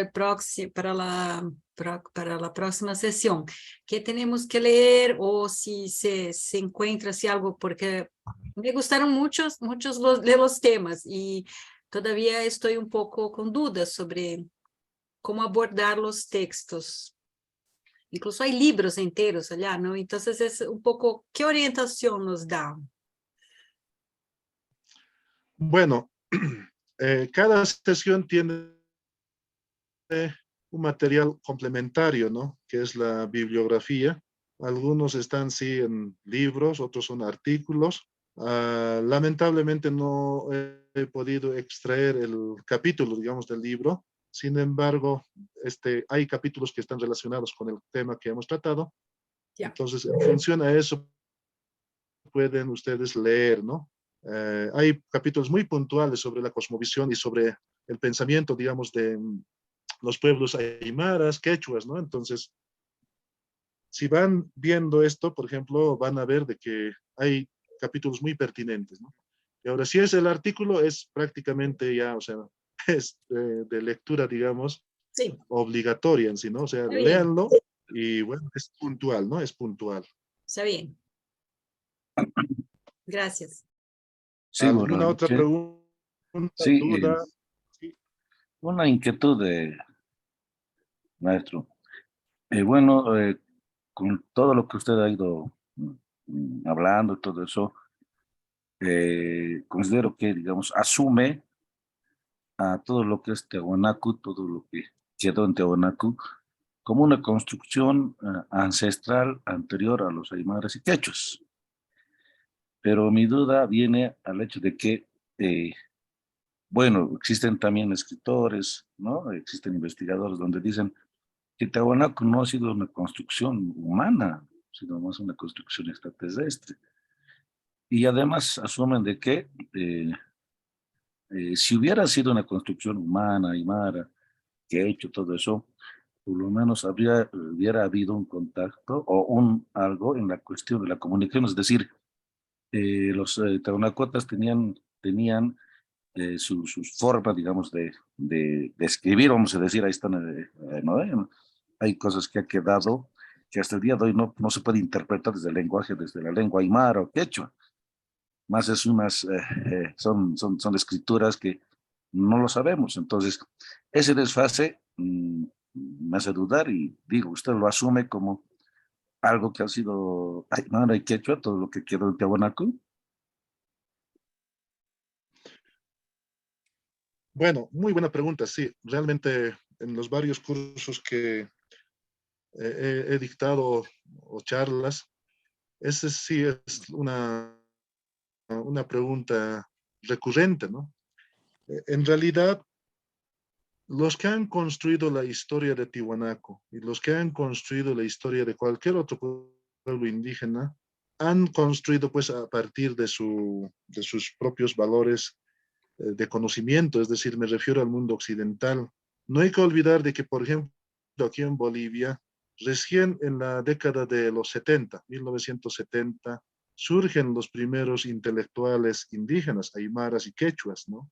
Y ellos son los que realmente han podido ya, o sea, interpretar, digamos, desde su vivencia, desde su experiencia. Sin embargo, el resto siempre ha construido con una historia, como ya sabemos, ¿no? Es decir, desde el poder, ¿no? Desde el conocimiento señorial. Entonces, toda esa gente ha deformado prácticamente la historia y la cronología de Tiwanaku, sobre todo. Y hay otros extremos, como mencionabas, ¿no? Hay gente que dice que Tiwanaku, ¿cómo puede estar construido por seres humanos? Porque sencillamente ellos no tienen la tecnología necesaria, ¿no? Pertinente, como para hacer semejantes pirámides, ductos, no sé, ¿no? Etcétera, etcétera. Entonces, hay otros que dicen que es una construcción, una edificación de los alienígenas, ¿no? De los extraterrestres, ¿no? Entonces, Bondanich, por ejemplo, es uno de esos, ¿cómo podemos decir? Los que opinan de que Tiwanaku está construido por los extraterrestres, ¿no? Incluso hace analogías de la pirámide como si fuera la pista de alguna nave espacial, etcétera, etcétera. Entonces, tenemos que despojarnos prácticamente de todos de estas concepciones, digamos, teóricas que lamentablemente lo arrastramos, ¿no? Lo arrastramos y lo que pasa es que ahora tenemos que entender a Tiwanaku como cualquier otra sociedad, ¿no? Así sea como del presente, digamos. Tiwanaku administraba un extenso territorio, hemos hablado desde la Amazonía hasta la costa y hasta el desierto austral de Chile, ¿no? De Atacama en este caso. Entonces, en todo eso ha tenido que integrar a muchos otros grupos, es decir, Tiwanaku no solamente tenía un solo idioma, no solamente constaba de una sola cultura, digamos, entre comillas, cultura, ¿no? Entonces, sino que integraba, era como un estado plural, entre comillas, vamos a poner así, ¿no? Que integraba varios idiomas, costumbres, valores, ¿no? Entonces, ahí están los puquinas, están los urus, están los aymaras, los quechuas, ¿no? Lo que pasa es que la historia y sobre todo la cronología ha sido construida por estos capos del evolucionismo en sí, ¿no? Es decir, ellos nos muestran la cronología como si fueran los vagones del tren. Aquí ha empezado el salvajismo, ¿no ve? Ha empezado aquí la barbarie, la modernidad, no sé, la civilización, así, ¿no? Nos ha mostrado en ese sentido, ¿no? Entonces, eso prácticamente hoy no funciona, ¿no? Porque muchos dicen los tiwanacotas eran puquinas, pero los tiwanacotas han desaparecido y por obra de magia, digamos así, caen los aymaras y los quechos, ¿no? Y van reocupando. No es así, ¿no? Sino que ha habido unos procesos muy complejos, ¿no? En cuanto al desenvolvimiento social de aquí del altiplano. Y obviamente Tiwanaku, perdón, los puquinas, los urus, ¿no? Los asanaques, ¿no? Los quechuas, los aymaras, han sido parte de esa cultura, pero no sabemos cuál ha sido el nivel de incidencia, ¿no? Entonces, eso es lo que ahora tiene que despejar las nuevas investigaciones. Bueno, ¿alguna otra pregunta? ¿Alguna otra duda, pregunta? Mónica. Bueno, una consulta. Acerca Sí, de adelante, las adelante. alpachetas, que generalmente usted indicaba que estaban en los caminos, en las rutas. las personas cuando iban por esos lugares se sentían protegidos de los espíritus malos y hacían algún tipo de ofrenda, por decir, armaban una mesa blanca, una coa, o qué tipo de, o qué se solía hacer en una alpacheta cuando uno llegaba a ese lugar. Bueno, en las apachetas prehispánicas, es decir, en los caminos que han construido los tiwanacotas y después los incas, prácticamente se evidencia ofrendas que consisten en cerámica, en tejidos, ¿no? Incluso hay ofrendas humanas ahí en las apachetas. En el Cerro Plomo, por ejemplo, por lo que el clima ha favorecido, entonces han encontrado a una niña, ¿no? Que estaba rodeado de muchas ofrendas, de muñequitos, parecía, ¿no? Miniaturas, pequeñas estatuillas. Las ofrendas también eran en las conchas marinas, piedras preciosas, es decir, la ofrenda siempre consistía en algún material, digamos, exótico, ¿no? Es decir, que no tenía que ser muy propio del lugar. Entonces los viajeros como trajinaban todo ese trayecto, digamos, el camino, entonces tenían que depositar estas ofrendas y muy buenas ofrendas para que, como dices, los seres de ese lugar le escuchen, ¿no? Y que en el trayecto no les pase nada. No olvidemos que todo el universo Aymara también es un universo predador. Es decir, el ser humano permanentemente tiene que luchar contra ese asedio, digamos, de estos seres predadores, ¿no? Entonces, por eso es tan importante la ofrenda. Ahora, en tiempos, por ejemplo, ya contemporáneos, se deposita la hoja de coca, se hace una libación también, si hay chicha, de la chicha, ¿no? De maíz o de la quinoa, o también de algún tipo de dulce, es decir, lo que está al alcance, ¿no? O sencillamente cuando estás de paso, digamos, de una montaña al otro, estás viajando de una región a otra, te llevas una piedra y esa es la piedra que lo depositas, y de ahí que las apachetas siempre están con muchas piedras que uno observa ahí, ¿no? Entonces, eso es en agradecimiento, digamos, de que has llegado hasta ese punto y para pedir permiso para cruzar esa montaña y seguir el camino hacia el otro lado. Entonces, realmente este tejido, digamos, espacial y conformada por las apachetas, da, digamos, ¿cómo podemos decir? Da o genera, digamos, en el ser humano cuidado, es decir, cómo te puedes proteger, mitigar, ¿no? De los peligros. Y bueno, y en función de eso, un viaje normal, ¿no? Sin ningún problema. Una consulta más. Actualmente las autoridades indígenas que existen, las autóctonas, le hablo los ilacatas, por ejemplo, ellos podrían estar autorizados para construir alpachetas porque existen comunidades que son muy lejanas, que solo se llega a pie y muchas personas suelen perderse, ¿no? Por ejemplo, hablemos de que en tal comunidad va a haber una fiesta digamos, por Santiago, por algún apóstol, entonces las personas tienden a perderse en el camino. Entonces, ¿sería válido que la autoridad originaria, el Ilacata, pueda construir una alpacheta o solamente son válidas las alpachetas incaicas o que son antiguas? El micrófono, por favor. ¿Me puede escuchar, licenciado? Sí. Entonces, a lo que voy Sí. es que actualmente pueden construir alpachetas las autoridades originarias de estas comunidades o es prohibido ya, digamos, hacer alpachetas, ¿no? Ya que el fin de una alpacheta es de que las personas no se pierdan, ¿verdad? Entonces, si existe un camino largo, una autoridad indígena podría construir una alpacheta.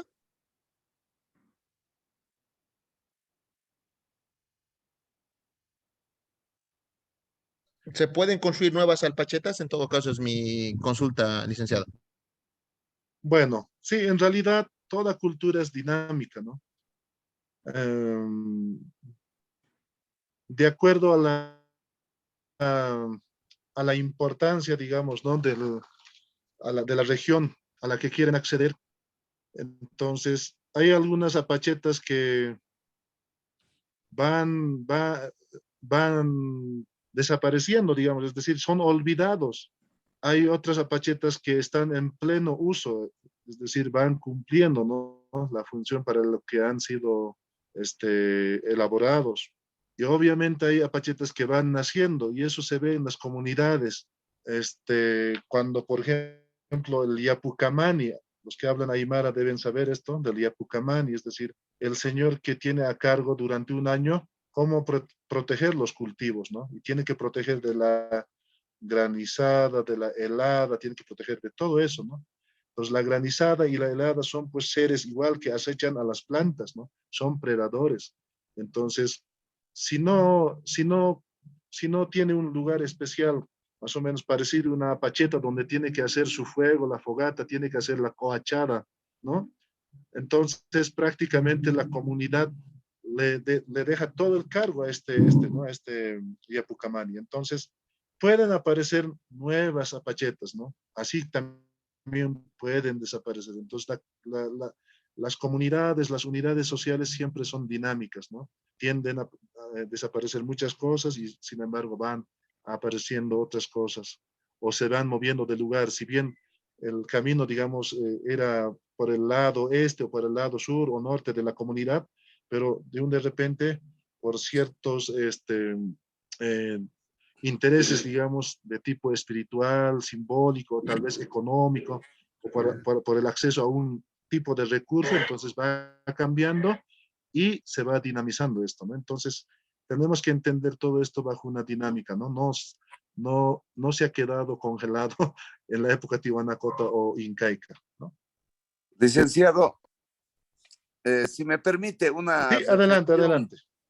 Sí, una reflexión respecto a todo Sí, lo que adelante. hemos hablado, bueno, respecto al tema de las apachetas fundamentalmente. Cuando viajamos Oruro, Cochabamba, por decir, o La Paz, Cochabamba, vemos ahí dos apachetas, ¿no es cierto? Pero no sé si es que es casual o es que está dentro de la regla, digamos, de la práctica ancestral, de que estas apachetas siempre están ubicados en los lugares elevados, ¿no es cierto? Sí, sí, sí. Y es ahí donde se Sí. hace la práctica costumbrista de la chaya, la cogo, alguna ofrenda. ¿Para qué? Para que las divinidades puedan proteger, digamos, en el camino a las personas que están realizando un determinado trayecto, ¿no es cierto? Entonces, lo que yo quiero un poco compartir esta experiencia es afirmando de que los apachetas que yo conozco siempre están emplazadas en lugares elevados. O sea, no sé si es la expresión, es una regla, digamos, de la práctica ancestral, o es que una apacheta también podría estar en lugares bajos. Esa es mi pregunta, licenciado. Sí, muchas gracias. No, en realidad, como somos somos culturas, ¿no?, que vivimos en las montañas, pues definitivamente las apachetas están asociadas con las partes altas, ¿no? Es decir, la montaña, el cerro, el montículo, ¿no? No puede haber una apacheta en la pampa, es decir, en la planicie. Entonces, ahí la gran diferencia de esto, ¿no? Entonces, como podemos ver, hay apachetas obviamente de mayor jerarquía, de mediana jerarquía y de baja jerarquía también. Y eso depende también de las alturas. Es decir, si vamos bajo esta lógica, el Illimani, es decir, toda la cordillera oriental, ¿no?, y la occidental, los cerros nevados prácticamente serían de una jerarquía muy alta, ¿no? Y por eso también han dado ofrendas hasta humanas, ¿no? Camélidos como la llama, la alpaca, ¿no? Y actualmente, incluso si no se llega hasta la cima de esas montañas, por lo menos se hace en forma derogativa, ¿no? Y se hace con la sangre de los ganados, en este caso del ganado bovino o del ganado ovino, ¿no?, en las ovejas. Entonces, siempre, ¿no?, nombrando el nombre de las montañas. Y lo mismo sucede con las montañas de mediana y baja jerarquía también. Entonces, esta práctica prácticamente está definido de esa forma, ¿no?, de que las apachetas tienen que estar ubicadas siempre en lugares altos, no en una Gracias, planicie. licenciado. Gracias. Bueno, creo que quieren dormirse o hay algunas preguntas. Está interesante, ¿eh? No, ya digo, estamos Ya, escuchando ya que sea la penúltima pregunta, si demasiado ya nos interesante. pondremos tiempo, ¿ya? Ya, adelante, hermana Elena.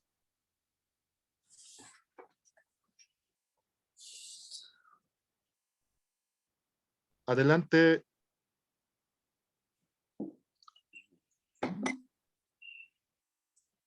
Ya, bueno, creo que se ha dormido la hermana. Otro participante, por favor. El último.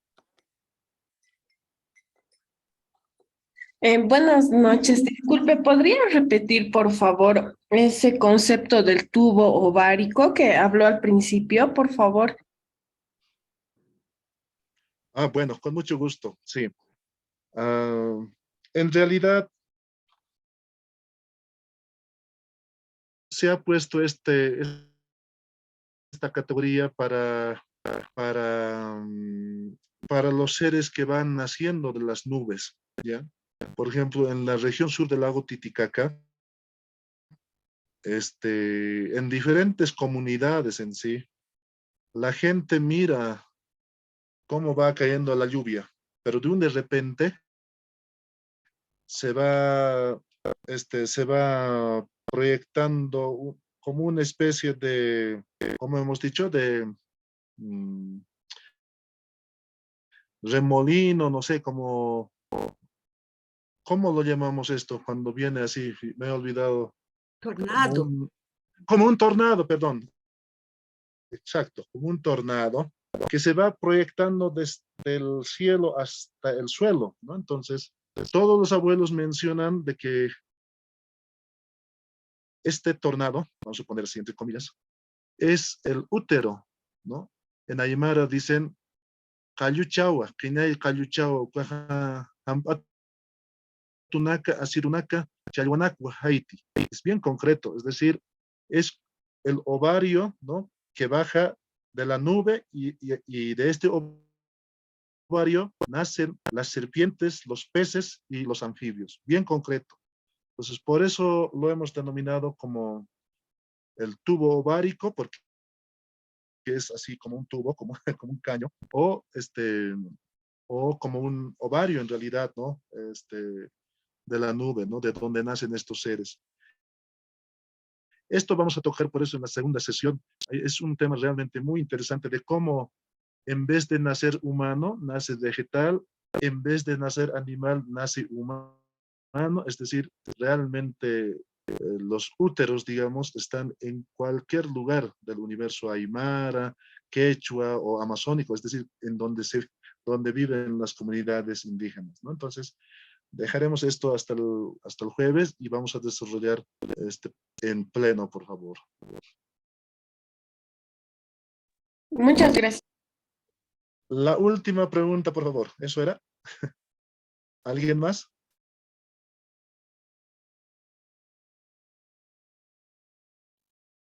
Bueno, estimado Román y a todos los participantes, muchas gracias.